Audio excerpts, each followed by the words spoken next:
Good afternoon, ladies and gentlemen. Let me first express my deep appreciation to the organizers of this event, especially to Professor Savas Alpe. Thank you very much. Well, I know in the last 3 days we have been hearing a lot about the stable, inclusive, and sustainability. I would like to present my ideas and observations on the same. And some of them are not necessarily my own thoughts, but also based on my close interactions with experts from the fields of law, business, finance, economics, and leading authorities in various religions. So today I'm going to touch upon 3 broad areas in my talk. First, the current financial environment in which we live today. This will be followed by some analysis. I will try not to repeat that analysis of the crisis that we faced in recent years. And finally, some remedial measures or suggestions.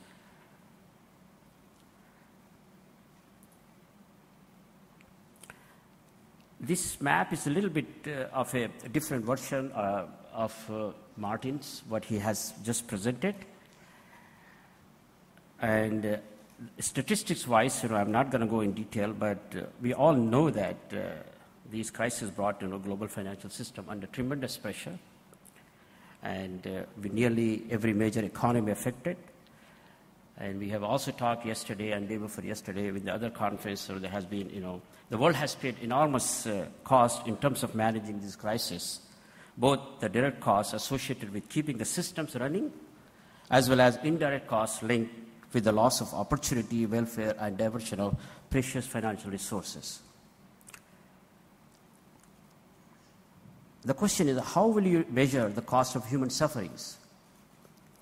People not only lost their source of income, but along with it, they lost their peace of mind, their complete savings, and their tranquility. And also, how will you measure the loss of welfare? So it is not possible to convert the human sufferings into dollars. When we do the analysis, as you have seen it during the past 3 days, we broadly come to 2 major conclusions: structural flaws in the system and human failure. Most of the diagnosis crisis, in my view, is correct to some extent, but the solution they have proposed are more of a quick fix in nature than addressing the real issues. When you talk to some people about the causes, the answer varies based on whom you are talking. The regulators, banker, politician, economists, everyone have their own analysis and views about that. Similarly, the views also depend on which segment of society you are discussing this issue. With an ideology of the people involved, different ideologies and different segments. For example, a socialist might say it was inevitable as the capital levy is bound to fail. A capitalist, on the other hand, may refer to populist measures, lax regulation, and market failure among the causes of the crisis. Religious leaders have their own perspective on this issue. Mostly they refer to falling moral standards.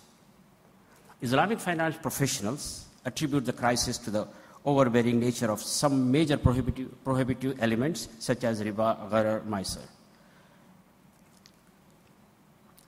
However, a deeper analysis of these studies on current financial crisis makes 2 sets of factors stand out very clearly.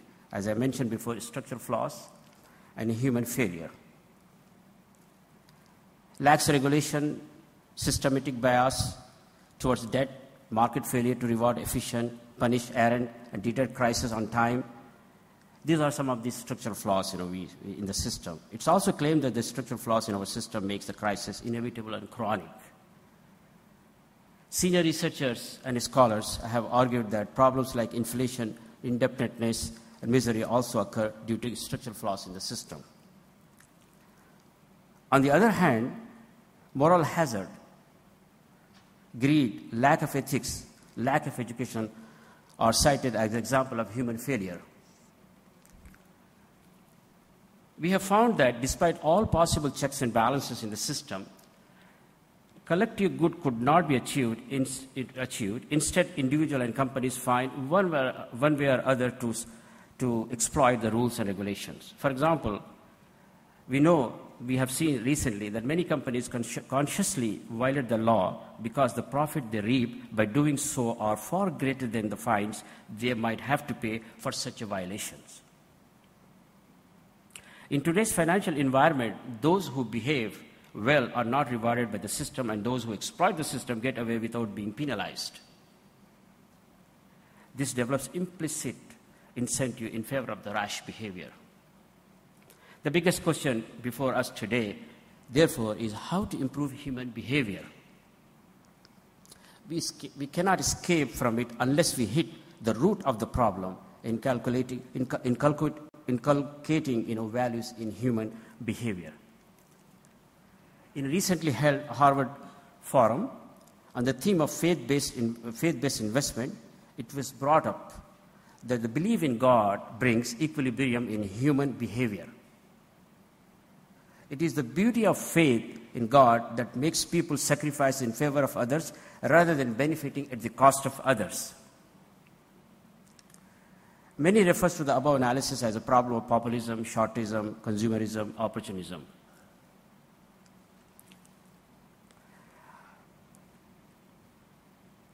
As we can see from the above analysis, brief analysis, and the analysis presented by Martin and some other people, the real reason behind non-inclusive and unsustainable financial system as we find today is not lack of knowledge or lack of infrastructure, but it's a strong human will and spirit. Today, despite having one of the best infrastructure in human history, we have not been able to develop an inclusive financial system or the stable one. As a society, we need to become more compassionate towards the weak, poor, vulnerable, and marginalized. Some of us love spending big money on charities, but when it comes to earning money, we became ruthless, not only to our fellow human beings and also to entire environment. In some of the areas, we have realized our mistakes and taken corrective measures like combating climatic change. But in finance, we are yet to make collective efforts. The earlier we realize the need for such concerted effort, the better for us and for our future generation. Let's consider some of the remedial measures. I would like to focus on three broad areas. First, to explore a common platform for developing a more inclusive and sustainable financial system. This can be achieved based on religious teaching and values. Across religions, there are activities which are prohibited and abhorred, like interest, gambling, businesses, which are discouraged for causing harm to society. Across religions, there are activities which are encouraged, like sharing of risk, helping the poor and needy, and giving charity to underprivileged. The second category is, which is various cultures and societies to have many common values, which may have its roots in religious teaching. They may have different religion, they may have different origin, but they share common values. This would create a desired synergies to further develop a more inclusive financial system. The third is based on education and morality. Advancement in education and technology is leading to a greater awareness about our environment and inspiring people to adopt more environmental friendly mechanisms such as ethical financing, green businesses, and socially responsible investments, and etc. These models are developed as a result of the advances in research and development. So that was the first one, the common platform. The second one, we need to develop a mechanism for bringing improvement in human behavior by creating incentive for good behavior and checking the bad one. Some suggestions in this regard. Of course, it needs a lot of research, a lot of thinking. introducing some sort of punitive measures, creating a rating mechanism for financial executives, for borrowers, or analyzing their credit history. Companies engaged in financial businesses should also be rated based on the cumulative ratings of the people it employs. Companies falling short of minimum cumulative rating should not be allowed access to public funds. This is just bold statements I'm making, and as I said, it needs thorough research. And there could be an agency, independent agency, and rather than a private agency, which will definitely have a conflict of interest. And finally, the area which has been most neglected in the financial system, but very critical for developing inclusive and sustainable model, is accommodating, a philanthropic, non-commercial mechanism for some faith-based paradigms in current financial architecture.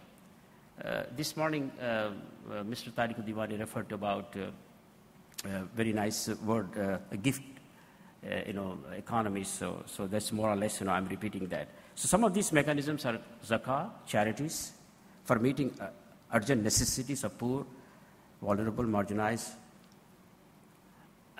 Khard Hassan, benevolent loan for bridging the short-term gap in people's income and expenses.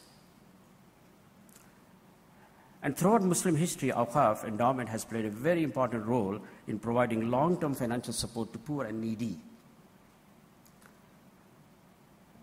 The Ottoman Empire had developed innovative Awqaf model which can be emulated even today. So I feel privileged to end my brief presentation by referring to this great legacy of the Turks in public finance. Thank you very much.